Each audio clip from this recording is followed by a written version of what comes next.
মুন্সিগঞ্জের সিরাজদিখানে ঢাকা মাওয়া এক্সপ্রেসওয়েতে দাঁড়িয়ে থাকা একটি যাত্রীবাহী বাসের পেছনে অপর আরেকটি বাসের ধাক্কায় ঘটনাস্থলেই হেলপার নিহত হয়েছেন।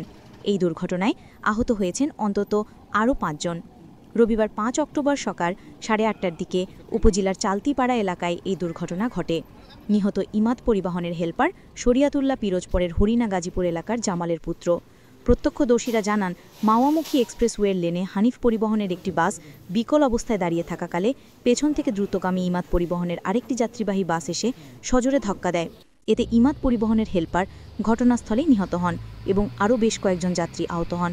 খবর পেয়ে শ্রীনগর ফায়ার সার্ভিসের কর্মীরা দ্রুত ঘটনাস্থলে পৌঁছে আহতদের উদ্ধার করে স্থানীয় বিভিন্ন হাসপাতালে পাঠান। শ্রীনগর ফায়ার স্টেশন অফিসার দেওয়ান আজাদ হোসেন বলেন, দুর্ঘটনার খবর পেয়ে তারা তাৎক্ষণিকভাবে উদ্ধার তৎপরতা শুরু করেন।